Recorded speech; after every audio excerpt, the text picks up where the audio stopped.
Good afternoon friends. আজকে আরেকটি নতুন রেসিপি নিয়ে চলে এসেছি। এটা হচ্ছে রাঙা আলুর পান্তুয়া। তার জন্য রাঙা আলু তো অবশ্যই লাগবে। রাঙা আলুগুলো এতটাই লম্বা ছিল যে সেটাকে খণ্ড করে নিতে হয়েছে।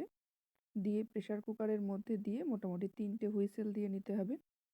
3টে হুইসেল দেওয়ার পর কিছুক্ষণ বাদে সেটাকে বার করে ভালো করে মেখে নিতে হবে। আর ওপরের যে ছাল অংশটা আছে সেই অংশটা সেদ্ধ হয়ে গেলে, আলু সেদ্ধ হয়ে গেলে মোটামুটি বেরিয়ে আসে। দিয়ে পরিষ্কার করে নিয়ে আলুটাকে পরিষ্কার করে নিয়ে সেই আলুটাকে আলু সেদ্ধ যেরকম করে আমরা মাখি সেরকম করে জাস্ট মেখে নেব।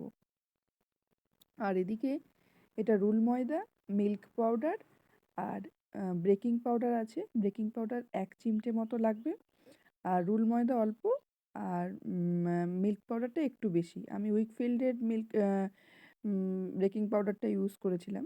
আর এই 2-3টে মতো এলাচ গুঁড়ো দিয়ে এটাকে রেডি করে নিতে হবে। এটা এলাচ গুঁড়োটা 2-3টে এলাচ বেটে যতটুকু হয়েছে ততটুকু দিয়ে এবার এই আলুগুলোকে যখন মাখবো তখন একেবারে পুরো এই মিশ্রণটা দেব না, অল্প অল্প করে দেব।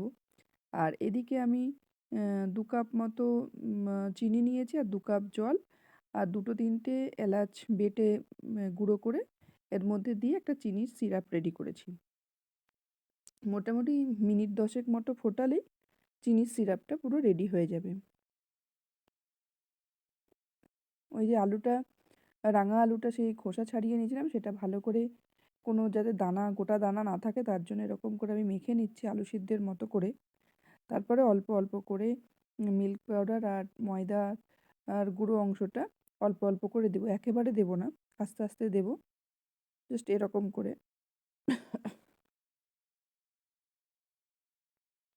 দিয়ে একটা ডো তৈরি করে নেব।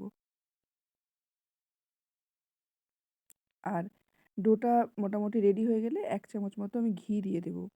এবারে আমি কড়াইয়ে সাদা তেল গরম করতে দিয়েছি আর ডো থেকে লেচি কেটে এরকম সাইজ করে, যে যেরকম সাইজ করবে, আমি এরকম সাইজ করেছি, দিয়ে ভালো করে তেলে ভেজে নেব। লো হিটেও ভাজবো না, হাই হিটেও ভাজবো না। লো হিটে ভাজলেও লেগে যেতে পারে কড়াইয়ে, আর হাই হিটে ভাজলে ভেতরটা কাঁচা থাকতে পারে। ওই জন্য মিডিয়াম হিটে ভেজে এটাকে লাল লাল করে ভাজবো। জাস্ট দেখো এরকম করে ভাজছিলাম। এবারে তুলে আমি চিনির সিরাপের মধ্যে দিয়ে দেব। এভাবে প্রত্যেকটা পান্তুয়াকে এরকম করে তৈরি করেছিলাম। খেতে দারুণ হয়েছিল। মেয়ে তো বলছে, মা অসাধারণ হয়েছিল আজকে খেতে। তো তোমরা এরকম করে বানিও।